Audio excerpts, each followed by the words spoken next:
আসসালামু আলাইকুম। Admission reality সেমিনারের আরও একটা পর্বে তোমাদের সবাইকে স্বাগতম জানাচ্ছি। আজকে সেমিনারটাতে আমরা কথা বলবো 5 কমন মিস্টেক্স যেগুলা করলে তোমার কোথাও চান্স হবে না। এই কমন মিস্টেক্সগুলো আমি কিভাবে অ্যানালাইসিস করছি এবং কিভাবে বের করে তোমাদেরকে আগে থেকে সাবধান করতেছি। আমি প্রিভিয়াস ইয়ারে প্রায় 30 থেকে 40 হাজার স্টুডেন্টকে অনলাইনে ফ্রি পড়িয়েছি আমার এই চ্যানেলের মাধ্যমে। পাশাপাশি 2,500 স্টুডেন্ট ছিল যারা আমার পেইড স্টুডেন্ট যারা বিভিন্ন ইউনিভার্সিটিগুলোতে অলরেডি 24 ব্যাচ থেকে চান্স পেয়ে গেছে। তাদের ভিতর থেকে যারা চান্স পায়নি এদের ভিতরে আবার 350 স্টুডেন্ট আমার সাথে সেকেন্ড টাইম কেমিস্ট্রি পড়তেছে। সো ওদের সাথে নিয়মিত আমার গাইডলাইন সেশন হতো, কিউএনএ হতো, সব জিনিসপত্রগুলো অ্যানালাইসিস করে ওদের সাথে এই টোটাল লম্বা জার্নি থেকে আমি অ্যানালাইসিস করে দেখছি এমন 5টা মিস্টেক্স আছে যেই মিস্টেক্সগুলো করলে তুমিও হয়তো সামনে ওদের মতো বিপদে পড়তে পারো। এবং এই মিস্টেক্সগুলো তুমি যাতে না করো এই জন্য আমি এই অ্যাডমিশন রিয়ালিটি সেমিনারটা আয়োজন করছি, যেখানে আমি প্রত্যেকটা সেমিনারে একটা একটা করে হট টপিক নিয়ে কথা বলবো, যেগুলাতে তোমাকে একদম রিয়ালিটি জানানো হবে, যেগুলো হয়তো তোমাকে এভাবে কেউ বলবে না বা হয়তো এগুলা তোমাকে এভাবে কেউ অ্যাওয়্যার করবে না। সো পুরা সেমিনারের প্লেলিস্টের লিঙ্ক আমি ডেসক্রিপশনে দিয়ে দিব। আমার এই সেমিনারগুলা তুমি একটু মনোযোগ দিয়ে দেখতে পারো অ্যাডমিশন শুরু হয়ে যাওয়ার আগেই, তাহলে হয়তো তোমার লাইফের একটা বড় ধরনের টার্ন থেকে তুমি ব্যাক করবা, বড় ধরনের দুর্ঘটনা থেকে তুমি রক্ষা পেতে পারো।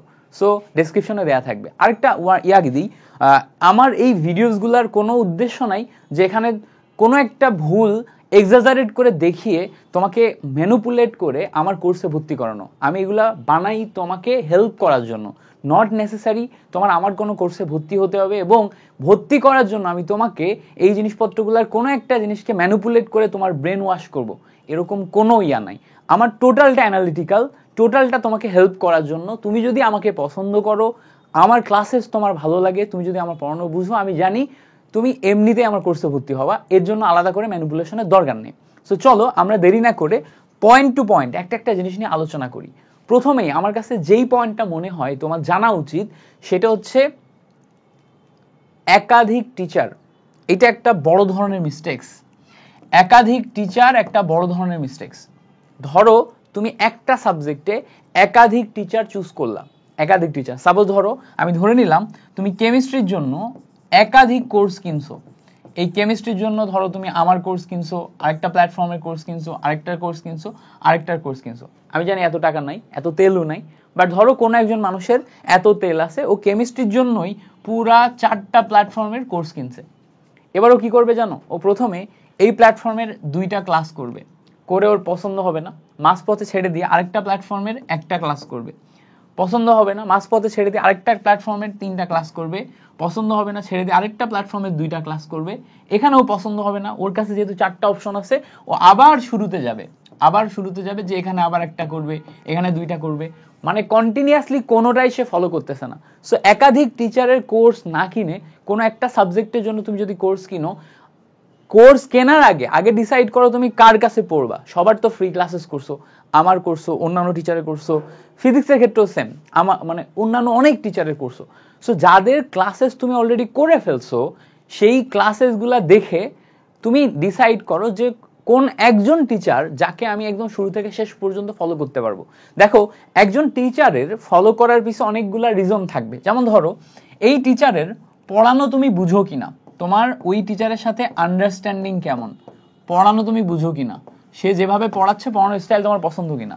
2 নাম্বার টিচারের ভয়েস তোমার সাথে কতটা অ্যাডজাস্টেড। দেখা যায় যে আমার ধরো কিছু কিছু ওয়ার্ডের প্রোনাউন্সিয়েশনের সমস্যা আছে।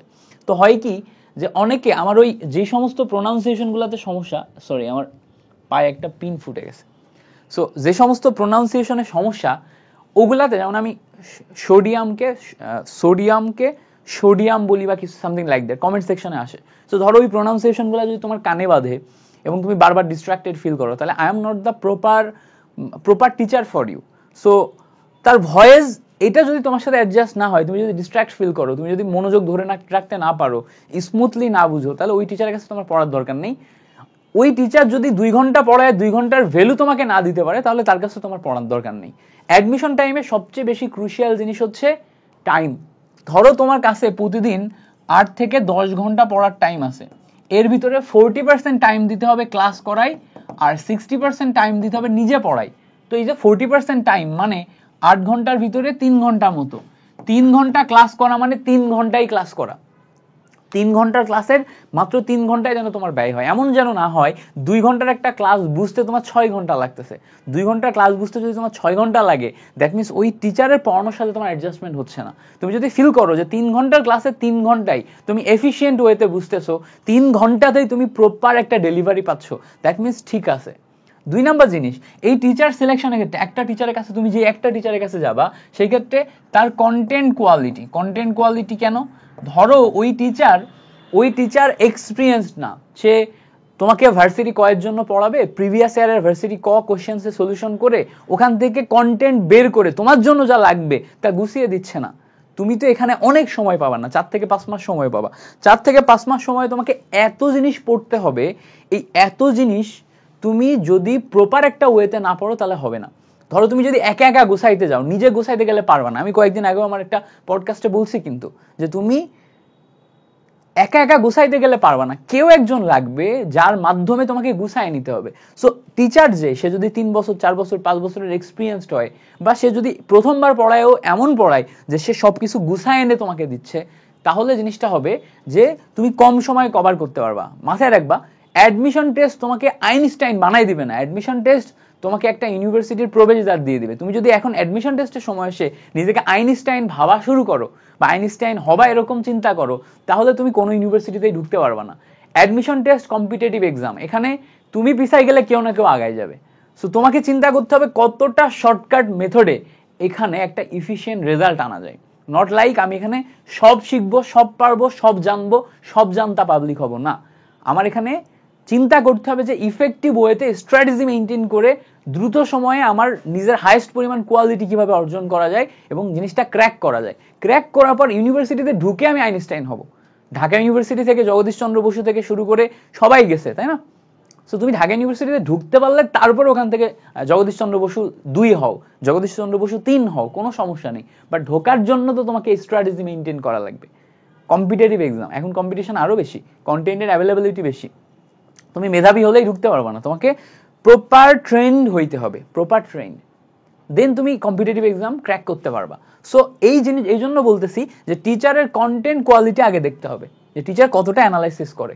যেমন ধরো আমার ক্ষেত্রে আমি যেটা করি, যে প্রিভিয়াস ইয়ারের কোশ্চেন ব্যাংক সলিউশনের উপর আমি সবচেয়ে বেশি ফোকাস দিই। আমার আলাদা করে, আমি যদি একা একা বসে বসে সলিউশন করার আমার ধৈর্য থাকবে না, এজন্য আলাদা করে আমি কোর্সই নামিয়ে রাখছি বিগত 3 বছর যাবত, যেগুলাতে আমি নিজেকে ফোর্স করে সলভ করাই। যখন সলভ হয়ে যায় তখন ওখান থেকে অটোমেটিক ভালো কন্টেন্ট, অ্যানালিটিক্যাল জিনিসপত্রগুলো বের হয়ে আসে। আচ্ছা এগুলো স্টুডেন্টদের জন্য দরকার, এগুলো বাদ দিতে পারবো, এই টপিকে কখনো প্রশ্ন আসে নাই। সো এই জন্য teacher selection is very much necessary.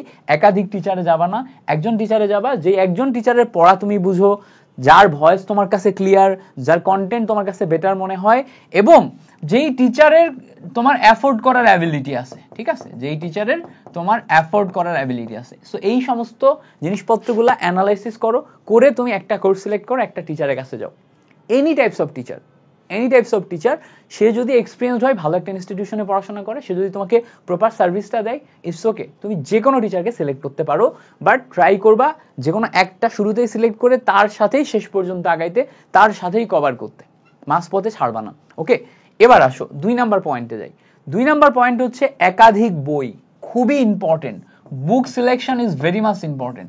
তুমি যদি মেডিকেল অ্যাডমিশন টেস্টের জন্য পড়াশোনা করো, শুরুতেই গাইডলাইন ভিডিওসগুলো দেখে একবার তুমি একটা বই সিলেক্ট করে ফেলবা, ওই বইটাই প্রপারলি, কোনো ভুলভাল বই সিলেক্ট করা যাবে না, প্রপারলি বই সিলেক্ট করে ফেলবা, একদম শুরু থেকে শেষ পর্যন্ত ওই বইই পড়বা। তুমি ইঞ্জিনিয়ারিং এর জন্য যেই সমস্ত বইগুলা পড়া লাগবে, ওই যে সিলেক্ট করে ফেললা, একদম শুরু থেকে শেষ পর্যন্ত ওই বইগুলাই পড়বা। কারণ কি, একটা বইয়ের উপরে আমাদের ফটোগ্রাফিক মেমোরি তৈরি করতে হবে। মানে যখন আমি পরীক্ষার হলে যাব, তখন আমার হয় নিজের হাতের লেখা নোট, অথবা আমার ওই বইগুলা, ওই দুইটার ভিতরে একটা কোথায় কি আছে সেটা আমার মাথার ভিতরে ছবি আকারে আসতে হবে। তাহলে কি হবে, আমি পরীক্ষা যখন আমার টানা চলবে, ওই টানা পরীক্ষার ভিতরে যখন আমি রিভিশন দেওয়ার সুযোগ পাবো না, তখন ওই বইগুলার ছবি আমার মাথার ভিতরে ভাসবে।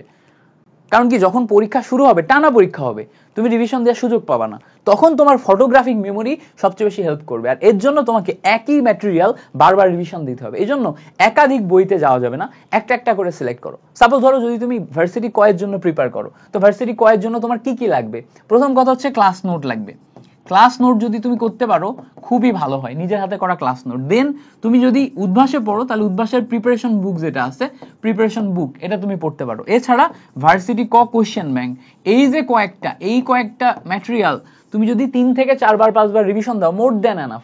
অনেকে শুধুমাত্র নিজের করা ক্লাস নোট এইটা আর হচ্ছে ভার্সিটি কোশ্চেন ব্যাংক এইটা 4-5 বার রিভিশন দিয়েই টপ পজিশন করে। অনেকে শুধুমাত্র প্রিপারেশন বুক এবং ভার্সিটি কোশ্চেন ব্যাংক এই দুইটা বারবার রিভিশন দিয়ে টপ পজিশন করে। অনেকে আবার নিজের একাডেমিক লাইফে মেইন বুক ভালো করে পড়ে রাখছে, সেই মেইন বুক 8 থেকে 10 বার রিভিশন দিছে, পরবর্তীতে ভার্সিটি কোশ্চেন ব্যাংক সলভ করছে 8 থেকে 10 বার। এই দুইটা ম্যাটেরিয়ালের উপর তোমার ফটোগ্রাফিক মেমোরি ডেভেলপ করে তোমার কিন্তু সবচেয়ে ভালো করছে। এখন কাহিনীটা কি? কাহিনীটা হইতেছে তুমি সেই ক্লাস নোট পড়ো, মেইন বই পড়ো, প্রিপারেশন বুক পড়ো, ভার্সিটি কোশ্চেন ব্যাংক পড়ো, সব জায়গার বেসিক কন্টেন্ট তো আমার সেম, বেসিক কন্টেন্টে কোথাও ডিফারেন্ট নাই, টপিক তো আমার সেম। আমি যদি হাইজেনবার্গের অনিশ্চয়তা নীতি পড়ি, সব জায়গাতে আমার সেম হাইজেনবার্গের অনিশ্চয়তা নীতিই আছে, তাই না? সব জায়গাতে তো সেমই আছে। আমি বোর পরমাণু মডেল পড়ি, রাদারফোর্ড পড়ি, সব জায়গাতে সেমই আছে, তাই না? আমি তাপগতিবিদ্যার যে কোনো টপিক পড়ি, সব জায়গাতে সেম টপিকই তো আছে। সো তুমি যেই বই পড়ো না কেন, একটা বইতে তোমাকে ফটোগ্রাফিক মেমোরি তৈরি করতে হবে একটা সোর্সে। এই জন্য একাধিক বই বারবার চেঞ্জ করা যাবে না, এই ভুল করাই যাবে না যে তুমি বারবার একাধিক বই চেঞ্জ করছো। যদি তোমার মেইন বই আগে পড়া থাকে, তাহলে তুমি মেইন বইতে কন্টিনিউ করবা। এখন নতুন করে তুমি মেইন বই পড়তে যাবা না, বিকজ মেইন বইতে কোনো কিছু গোছানো থাকে না। মেইন বই এখন তারাই সবচেয়ে বেশি ফোকাস করবা যাদের একাডেমিক লাইফে মেইন বই হাই লেভেলে পড়া আছে, নতুবা মেইন বইতে এখন ফোকাস করার দরকার নেই। এখন ক্লাস নোট, প্রিপারেশন বুক, ভার্সিটি কোশ্চেন ব্যাংক এগুলাতে যাও। ইঞ্জিনিয়ারিং এর ক্ষেত্রেও ঠিক আলাদা আলাদাভাবে ম্যাটেরিয়াল আছে, ইঞ্জিনিয়ারিং এর জন্য প্রিপারেশন গাইডলাইন ভিডিওস দিব, সেটা তুমি দেখে নিতে পারো। বাট আলাদা আলাদা জায়গাগুলাতে ফোকাস করা যাবে না। মানে আমার কথা তুমি ক্লিয়ারলি বুঝছো কিনা? ক্লিয়ারলি বুঝতে হবে এবং এই জিনিসপত্রগুলো মাথায় রাখতে হবে। এবার আসো পরবর্তীতে যাই। আমাদের পরবর্তী যে ভুলটা বারবার হয় সেটা হচ্ছে প্র্যাকটিস কম করা। খুবই গুরুত্বপূর্ণ একটা বিষয়, প্র্যাকটিস কম করা যাবে না। দেখো কয়েক টাইপের মেমোরি আছে। একটা হচ্ছে ভিজুয়াল মেমোরি,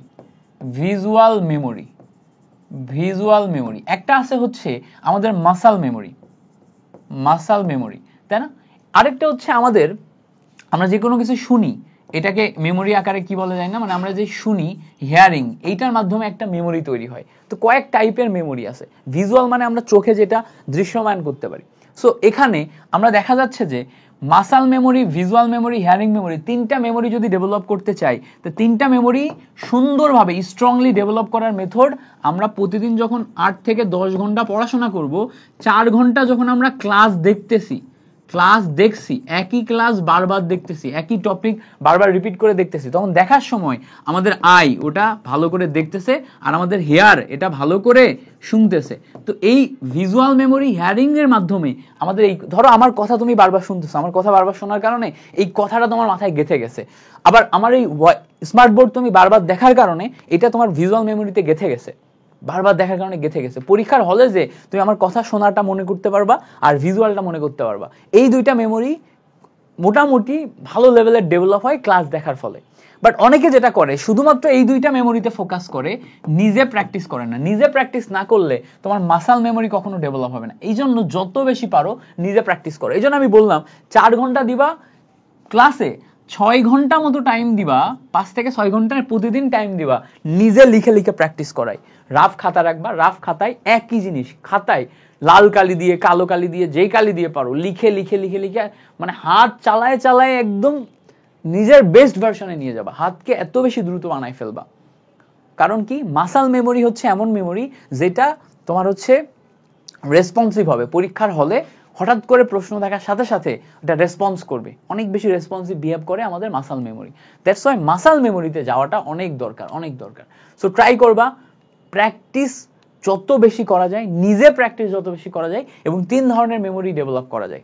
বারবার রিকল করবা, বারবার রিকল করবা, রিকল করে করে যত বেশি এই পড়াশোনাগুলো নিজের ভিতরে অ্যাডজাস্ট করা যায় এইটা চেষ্টা করবা। এই ভুলটা করা যাবে না। অনেকেই কি করে, অনেক কম প্র্যাকটিস করে, খালি সারাদিন ক্লাস দেখে, ক্লাস দেখতে আসে বাট নিজে হচ্ছে প্র্যাকটিস করতেছে না।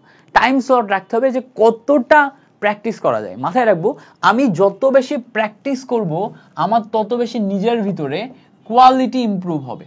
ধরো আজকে সারাদিনে তুমি পড়াশোনার পিছে 6 আর 4 10 ঘন্টা টাইম দিছো, 10 ঘন্টা টাইম অতিবাহিত হওয়ার পর তুমি ফিল করবে আজকে আমি এই 5টা 6টা জিনিস নতুন শিখলাম এবং এই নতুন যা কিছু শিখছি এই নতুন জিনিসপত্রগুলো আমার ভিতরে নতুন করে ঢুকছে, আমি আজকে গতকালকে চেয়ে 10টা জিনিস বেশি পারি। পরের দিন যে দেখবা আরো 5টা জিনিস বেশি পারতেছো, তারপরের দিন যে দেখবা আরো 5টা জিনিস বেশি পারতেছো। এই যে প্রতিদিন 5টা জিনিস হচ্ছে বেশি পারতেছো, এটা তোমার কোয়ালিটি ইমপ্রুভ করে। তুমি ফিল করবা তোমার কোয়ালিটি ইমপ্রুভ হচ্ছে এবং এই যে কোয়ালিটি ইমপ্রুভ হচ্ছে তুমি এই জিনিসটা মেইনটেইন করে যদি আগাইতে পারো, 1 মাসের মাথায় তুমি ফিল করবা যে তুমি চান্স পাওয়ার পথে অনেকটা আগাই গেছো। 2 মাসের মাথায় যে ফিল করবা তুমি যেভাবে পড়তেছো তোমার চান্স হয়ে যাবে। 3 মাসের মাথায় যে তুমি কনফিডেন্ট হয়ে যাবে যে না হয়তো আমার কোথাও না কোথাও হবে বা আমি হয়তো বাংলাদেশের টপ পজিশনে চান্স পেয়ে যাব। তোমার কোয়ালিটি ইমপ্রুভমেন্টই তোমার ভিতর থেকে কনফিডেন্স এবং ফিলিং দেবে যে তোমার জীবনে কিছু না কিছু হবে। আর যদি না দেয় তার মানে তুমি ভুল ট্র্যাকে যাচ্ছ। সো এই জিনিসটা মাথায় রাখতে হবে যে প্র্যাকটিস বেশি করতে হবে, যত বেশি সম্ভব প্র্যাকটিস করব ইমপ্রুভ করব, প্র্যাকটিস করব ইমপ্রুভ করব, প্র্যাকটিস ইজ মাস্ট। ওকে, এবার আসো আমাদের পরবর্তী পয়েন্টে আসি। পরবর্তী পয়েন্ট হচ্ছে সব পড়ার অভ্যাস। সব পড়ার অভ্যাস হচ্ছে বদ অভ্যাস।